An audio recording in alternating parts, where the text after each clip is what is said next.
BMW E46 turbo build part 2. In today's video, we are going to install a twin disc clutch, along with removal and service of this transmission.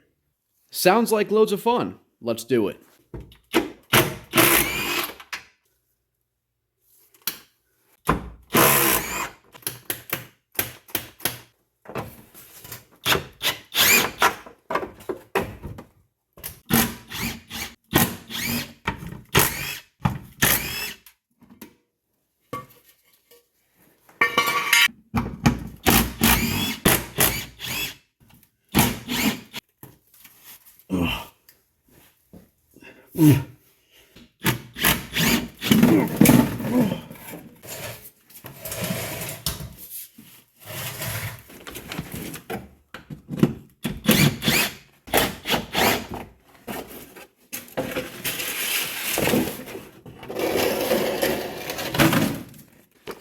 The force.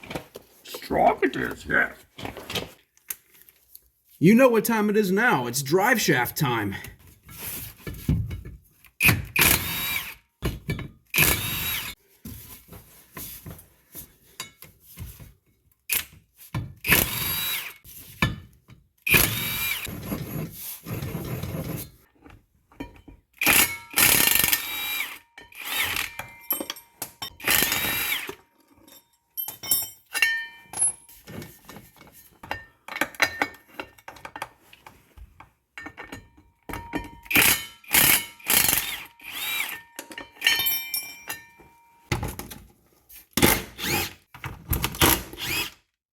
Drive shaft. Come down you must.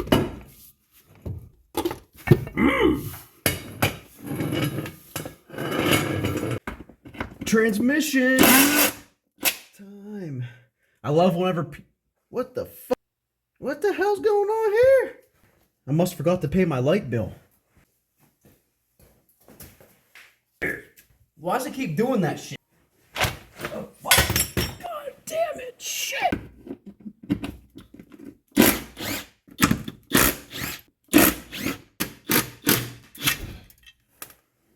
This right here, people call the bitch clip because it's not the easiest thing to remove.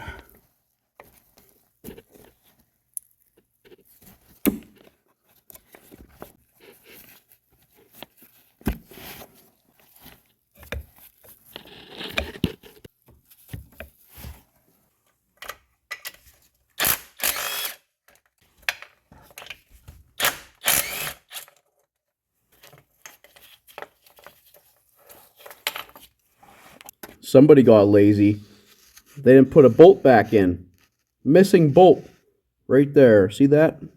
And then to the left, these two bolts here and here, those are for the starter, which the solenoid is visible right here.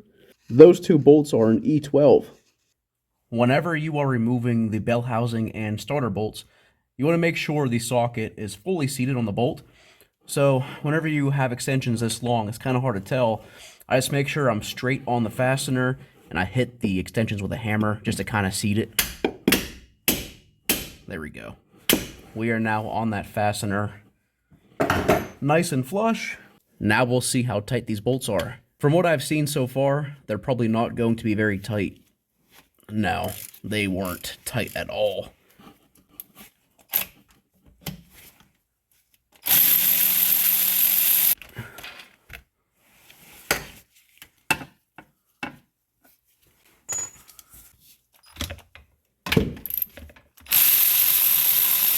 And now to unseat the starter, I usually smack right against it with a long extension or pry bar, then a hammer, and there, it just fell right off.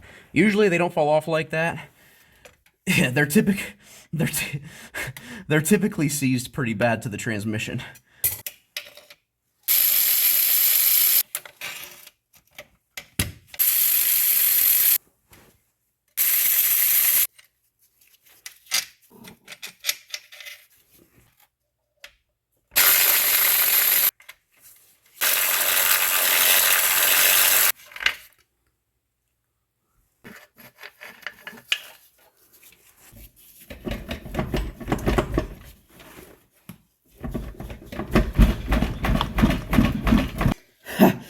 I forgot something.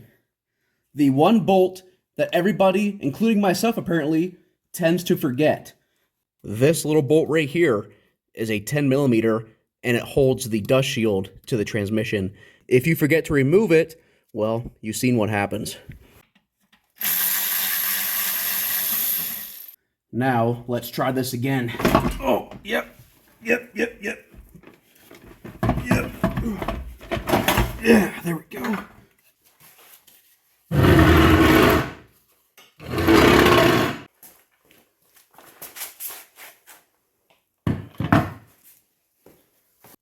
Okay, so now I'm going to replace all of the detent springs for the transmission.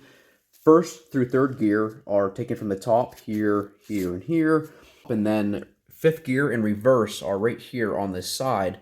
You need the special tool set to put the pins at the proper depths. And then obviously all the new detents, caps, springs, sleeves, etc. Okay, so first step, we need to remove these retaining clips here from the damn transmission. Thankfully, I have brand new ones to put in. Yeah, this is going wonderful.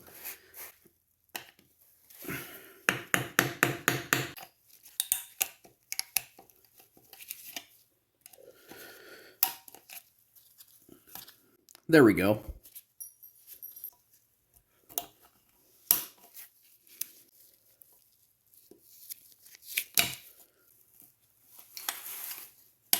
Oh, you little bastard. Hit me right in the freaking lip.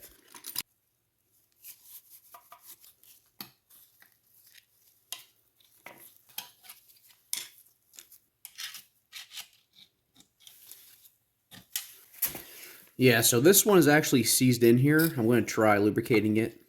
Hopefully it comes out. That is really stuck in there, man. Come on. Oh, there we go. Now the fun part is getting out this bushing in here, this sleeve, which this slips into.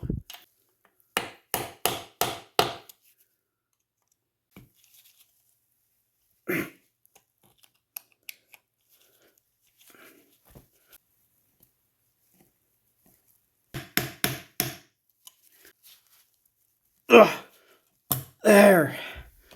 There we go. These can be such a pain to get out, but there we go. Now, these brand new sleeves, they are the exact same for both of these detents. So, you're going to get your proper tool. Here we go. Put it in there like that, and then we're going to tap it in.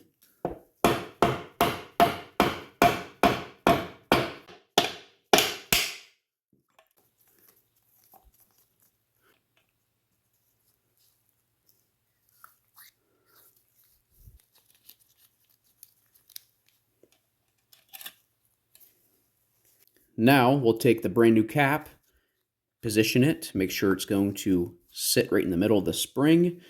Feels pretty good right there. Now, we'll use this tool to seat it.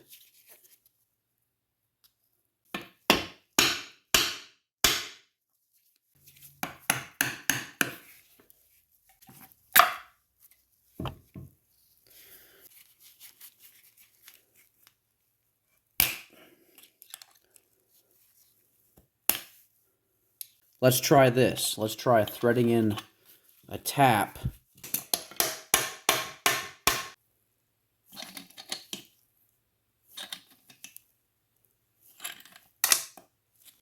There it is.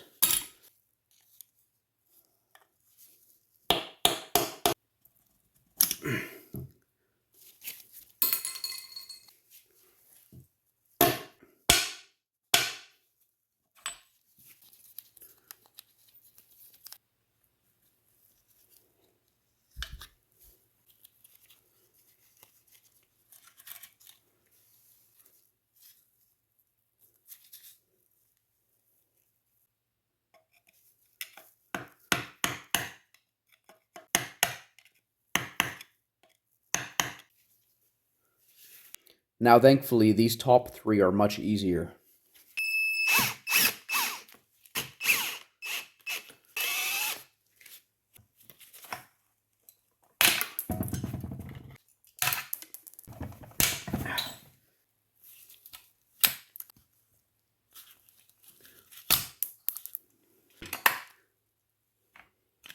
There we go.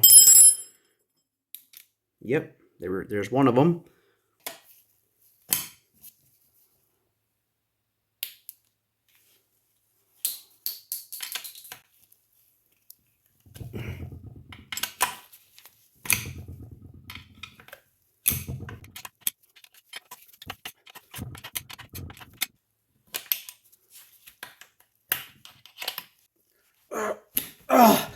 Yes, finally. This one right here was seized. I had this random drill bit that just fit in this, just tight enough. And I spun it with drill to clean out the hole. Finally came out. Whenever you go to replace these, the brand new ones, they are the updated version, and they use a sleeve like this, similar to the reverse and fifth gear detents. Once again, certain tool will tap in the sleeve first, just like that.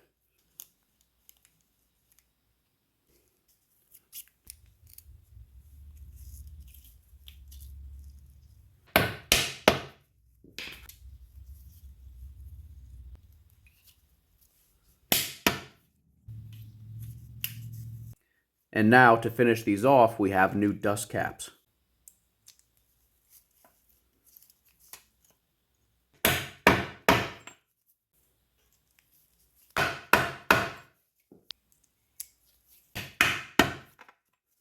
Let's go ahead and test out the transmission now, see how it feels. So we're currently in neutral. Let's see how fifth gear detent now feels. Look at that. No more stickiness, which is really nice. Reverse detent feels pretty nice. First gear, beautiful. Okay, so now let's run it through the gears. Reverse, there it is. Neutral, first, second, third, fourth, and lastly, fifth. Beautiful. Feels pretty good.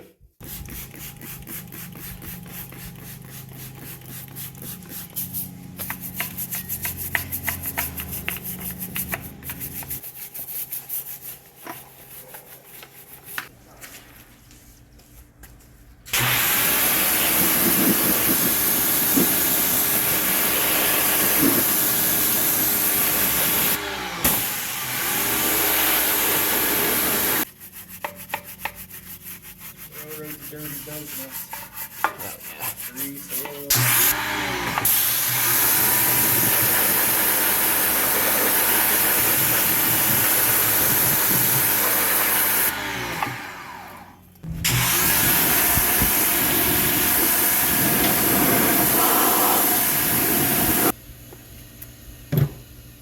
So before we install the twin disc clutch, we have to make one modification to the throwout bearing guide tube, which is this right here. The throwout bearing rides on it, hence the name. So I have to cut it down by 4 millimeters at the snout. These little white dots indicate 4 millimeters around the whole diameter. So just have to cut it down.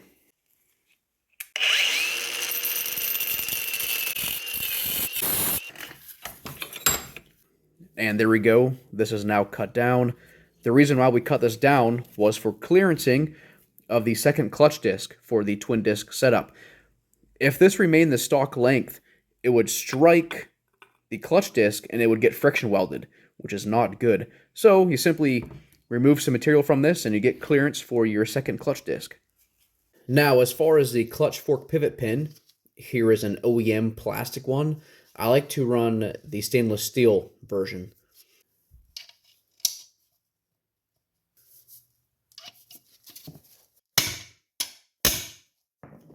Also, do not forget your spring. Take our clutch fork, put some lubricant on the contact point for the pin. Also, put some on the slave cylinder side. Some more on the guide tube.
Today, I am trying pineapple. It was a recommendation from some of you viewers out there. My personal favorite is mandarin, but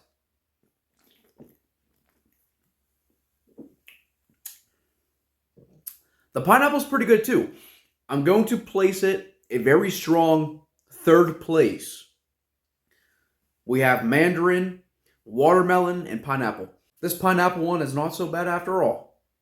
That is all for today's video. Hopefully you enjoyed the content. I had a lot of fun making this one. I'll see you in part number 3. Catch you later.